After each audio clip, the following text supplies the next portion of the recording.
उन्नति के लिए शिक्षित होना जरूरी है, और दूसरा स्वास्थ्य व्यक्ति का, अगर व्यक्ति स्वस्थ है तो वो देश को जरूर आगे ले जाए।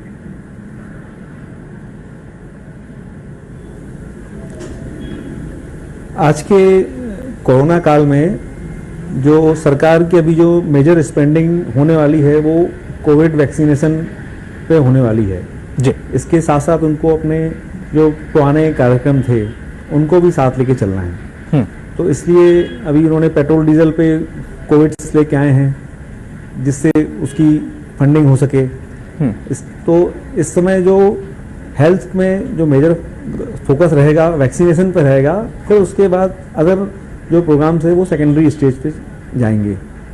ऐसे ही एजुकेशन में जो नई शिक्षा नीति लाए थे उसी को आगे बढ़ाने की दृष्टि से एलोकेशन रखा गया है कि जो भविष्य में नए पाठ्यक्रम आने हैं जिनसे बच्चे रोजगार उन्मुख हो सकें, तो उसके प्रति सरकार का ध्यान है। पर अभी भी अपने हमारे देश में शिक्षा के प्रति बजट का एलोकेशन कम है, तो बढ़ना चाहिए। क्या आपको क्या उम्मीदें थी ये बजट जब आया, तो क्या उम्मीदें आपने बांध रखी थी कि ये कोविड काल के बाद ये बजट जो आ रहा है, क्योंकि की वजह से जिस तरीके से बंद रहा बहुत वक्त तक, एक प्रकार से लॉकडाउन की वजह से लोग बाहर नहीं निकले, इकोनॉमी को बहुत ज्यादा धक्का लगा है, और उसके बाद जो उम्मीद थी उसके ऊपर अगर हम अंकों के आधार पर देखें तो 100 में से क्या आप इसमें मार्किंग देंगे, और क्या उम्मीद होनी चाहिए थी जो पूरी नहीं हो पाई?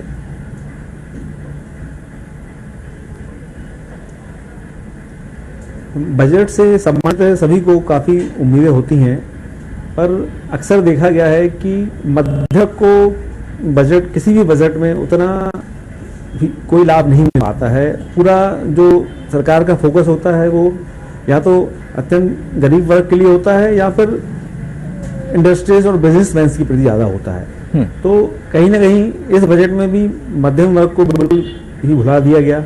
न ही उनको कोई टैक्स की रियायतें दी गई, न ही उनके लिए कोई विशेष कार्यक्रम लाए गए। जो भी है मनरेगा का इन्होंने बढ़ाया या कृषि में इन्होंने बजट बढ़ाया है, तो इसका कहीं ना कहीं लाभ या तो अत्यंत गरीब लोगों को या किसानों को होगा। और कोरोना काल में भी व्यापारियों उद्योगपतियों को राहत दी गई थी, तो पर मध्यम वर्ग को कुछ भी ऐसा नहीं मिला कि जिससे वो देखे कि कोई विशेष फायदा है इसमें। संजीव अग्रवाल साहब, मैं आपके पास आता हूं। मिडिल क्लास की अभी बात हो रही है, और मिडिल क्लास वो ऐसा एक क्लास है, लोअर मिडिल क्लास या मिडिल क्लास ऐसा जो हर चीज के बारे में सोचता है कि उसके बच्चे का एजुकेशन अच्छे से अच्छा एजुकेशन होना चाहिए, जो सोचता है कि एक सपनों का घर होना चाहिए, जो सोचता है कि रिटायरमेंट के बाद जो जीवन है वो शांतिपूर्ण तरीके से निकल जाए। और हर बार एक मिडिल क्लास उम्मीद लगाता है, अपने बच्चे के भविष्य के लिए सबसे ज्यादा अगर कोई मेहनत करता है तो वो मिडिल क्लास ही करता है। क्या कहेंगे आप इस बजट पर, इसको लेकर? देखिए, मेरे हिसाब से पुनीत जी बहुत अच्छा बजट है। हेल्थ बहुत बहुत इंपॉर्टेंट होता है। तो 2,23,000 करोड़ रुपए एक्सपेंड कर रहे हैं हेल्थ पे, हर सेक्टर को कर रहे हैं। कितने सारे सेंटर कर रहे हैं, जगह जगह क्रिटिकल सेंटर्स बना रहे हैं, केयर सेंटर्स बना रहे हैं, 35,000 करोड़ रुपए वैक्सीन पे दे रहे हैं। तो हेल्थ पे तो बहुत पैसा दे दिया है। एजुकेशन पे बहुत पैसा नहीं चाहिए, बस एक मॉनिटरिंग चाहिए।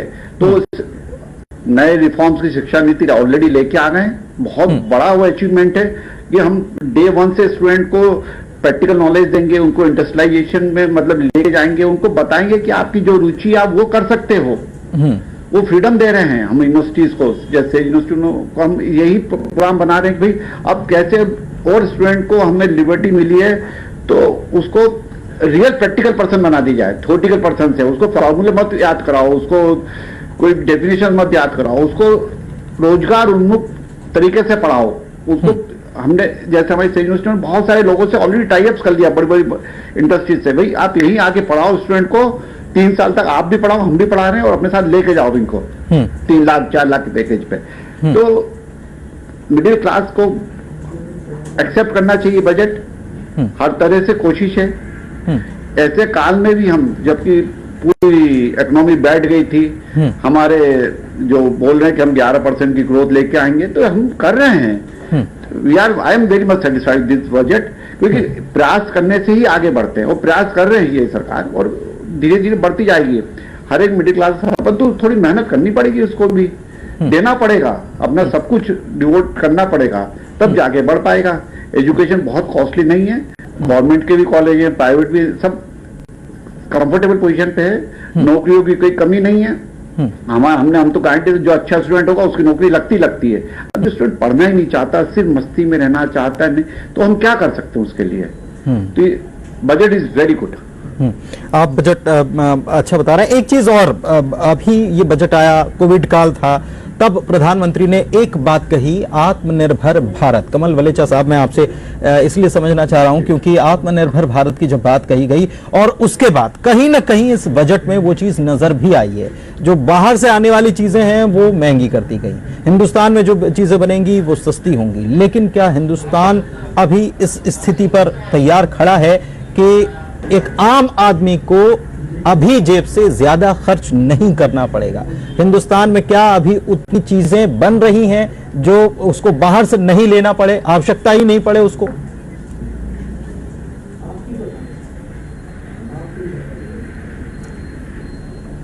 आत्मनिर्भर भारत का विचार बहुत ही अच्छा है और सरकार उस पर कार्य भी अच्छा कर रही है, इसमें कोई शक की बात नहीं है।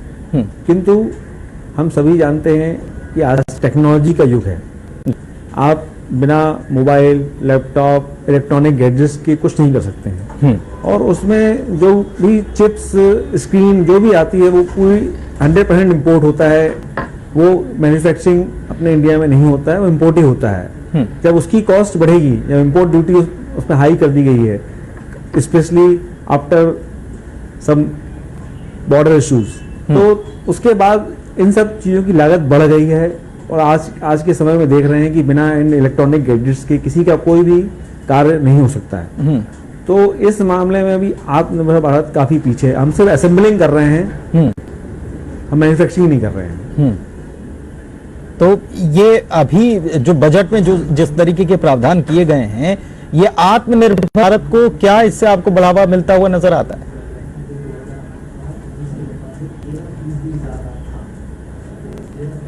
बढ़ावा तो यकीन मिलेगा, क्योंकि नई फैक्ट्री से लगाई जाती है, पर समस्या इन सब में कच्चे माल की है। आप असेंबली यूनिट्स मोबाइल की, कंप्यूटर की वो बढ़ती जा रही है, इसमें कोई शक की बात नहीं है। नोएडा एक नया हब बन रहा है इन सब चीजों का, ये फैक्ट्रीज खुल रही हैं, लोगों को रोजगार मिल रहा है, पर जो इसके लिए, जो इसकी लागत कम रखने के लिए जो बेसिक इनपुट्स हैं वो भारत में अवेलेबल नहीं है, वो आपको इम्पोर्ट ही करने पड़ते हैं। तो उसके कारण से कहीं ना कहीं जो आत्मनिर्भर भारत का उद्देश्य है वो लागत के कारण वो अपने पीछे हो रहा है, ये लागत कम नहीं कर पा रहे हैं।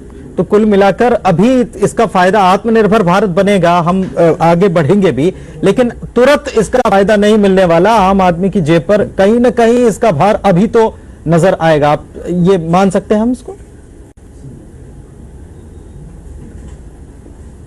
बिल्कुल इसमें अभी और भी कार्य करने की जरूरत है। खासकर इसमें जो टैक्स का भार है इलेक्ट्रॉनिक्स आइटम्स पे, जो मेजर मैन्युफैक्चरिंग हब बन रहा है, तो उसमें उसका भार भी कम करने की जरूरत है।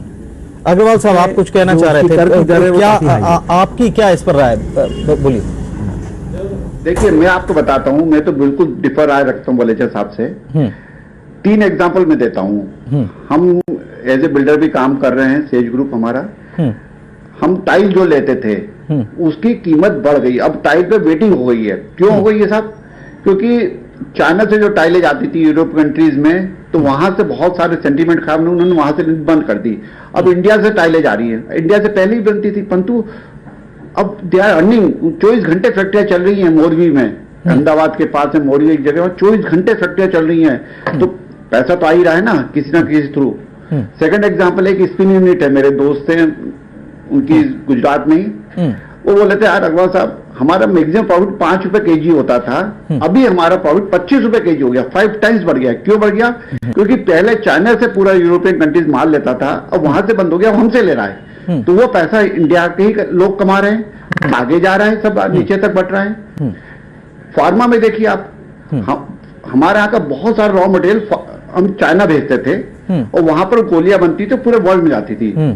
उन्होंने लेना बंद करा, रुका, इंडिया में अभी अहमदाबाद पर बहुत से फार्मा इंडस्ट्री ने फैक्ट्री लगाई और रात दिन रात एक करके वहां से अब इंडिया से जाने लगा पूरा माल वर्ल्ड में। तो आत्मनिर्भर भारत बन रहा है। बहुत सारी चीजें ऐसी हो गई हैं। हाँ, तो ये ऐसे सेक्टर्स, आपके कहने का मतलब ये ऐसे सेक्टर्स हैं जिन पर अचानक से एक आम आदमी का ध्यान नहीं जाता, लेकिन वहां पर भी काम हो रहा है और वो सेक्टर्स वाकई में ग्रो कर रहे हैं, बढ़ रहे हैं। और वो पैसा अपने आम आदमी के पास ही जाएगा, अपने आम आदमियों के पास ही वो पैसा धीरे धीरे इनपुट होके जाएगा, तभी तो चीजें ग्रो होंगी। कहीं ना कहीं से शेयर हर एक को मिलता है, क्योंकि रोटेशन है। आज मेरी जेब में पैसा आएगा तो हो सकता है मैं एक बड़ी गाड़ी लूंगा, गाड़ी बनाने के बाद जाएगा तो हो सकता है वो घर का मकान खरीदे, मकान वाला जाएगा तो स्टील खरीदेगा, स्टील वाले पास जाएगा तो हो सकता है राशन खरीदेगा। तो पैसा तो बढ़ता है, अगर पैसा इंडिया में आएगा तभी तो आप देखिए हमारे शेयर मार्केट क्या उठा है, क्योंकि उन्होंने लिया है। यस, हम कितनी बड़ी इकोनॉमी होते जा रहे हैं, शेयर मार्केट में कितनी प्रॉस्पेरिटी आ रही है, कितनी हलचल है। इसीलिए क्योंकि क्यों ये जो फॉरेन इन्वेस्टर्स कोई बेवकूफ नहीं होते, वो they are very very knowledgeable, उनको मालूम है किस कंट्री में फायदा उठाया जा सकता है, तभी वो हमारे पैसा इनपुट डाल रहे हैं, तभी हमारे यहाँ के इक्विटीज को ले रहे हैं। तो आने वाला समय बहुत अच्छा है, देश बहुत प्रॉस्परस होने वाला है, आप विश्वास जानिए। इंश्योरेंस सेक्टर में एफडीआई बढ़ा दिया, क्या कहेंगे उस पर सर? ठीक है ना साहब, ओपन तो करना ही पड़ेगा थोड़ा, हमें ग्लोबली जहां कहीं बाइंग भी कर रहे हैं, दूसरों रोक रहे हैं, बंदूक खोलना भी तो पड़ेगा। इंश्योरेंस सेक्टर खोलो, क्योंकि इंश्योरेंस आज के समय में डिमांड हो गई है, तो खोल दिया, क्या फर्क पड़ता है। एफडीआई ने तो हर सेक्टर को एफडीआई के लिए खोलो। ठीक है, वलेचा साहब आपकी राय? जैसे थोड़ा वक्त का अभाव है, वलेचा साहब आपकी राय?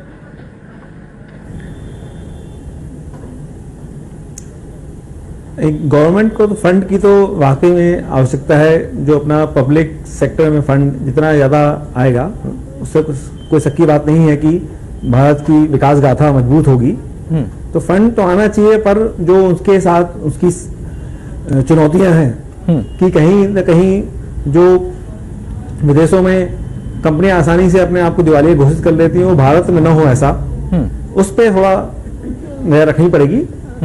विदेशी फंड आना तो जरूरी है, क्योंकि भारत में उतना फंडिंग का प्रभाव बहुत कम है, तो उसके लिए जरूरी है। ठीक है, ओवरऑल अगर बजट पर आपसे कहें तो क्या आपकी राय, ये जो बजट आया इस पर आपकी राय क्या है? कुछ कम शब्दों में बताइए सर।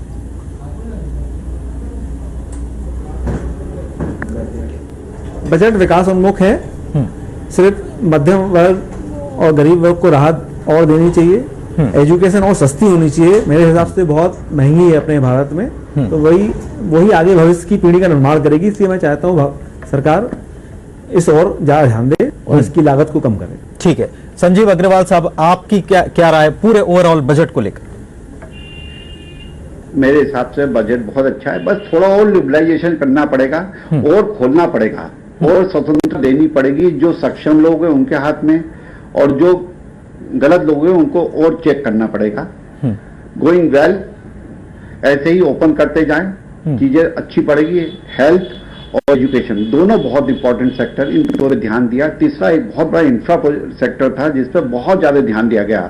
गडकरी साहब को मैं विशेष रूप से धन्यवाद दूं, हमारे देश के बहुत जिम्मेदार पर्सन, उन्होंने बहुत एक तेजी से ला दी है इंफ्रा में। अगर रोडे वोडे अच्छी बन जाएगी, चीजें अपने आप रिड्यूस हो जाएंगी। पेट्रोल डीजल के भाव अपने आप कम होने लगे, मतलब कंजम्पशन कम होगा, अपने आप कंट्रोल हो जाएगा।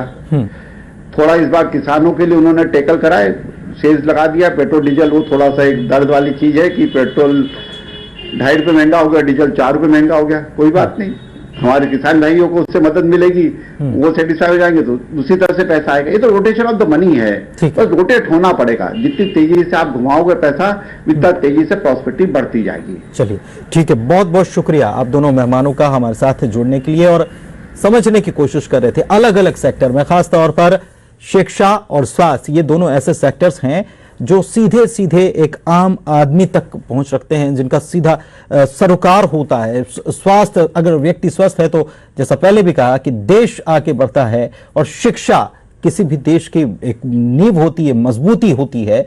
और इन दोनों क्षेत्रों में कुल मिलाकर देखा जाए तो सरकार ने अच्छा काम किया है, और उम्मीद लोग कर रहे हैं कि इससे आगे और अच्छा काम भी सरकार की तरफ से किया जाएगा। बहुत बहुत शुक्रिया। इस चर्चा में इतना ही, मुझे दीजिए इजाजत, नमस्कार।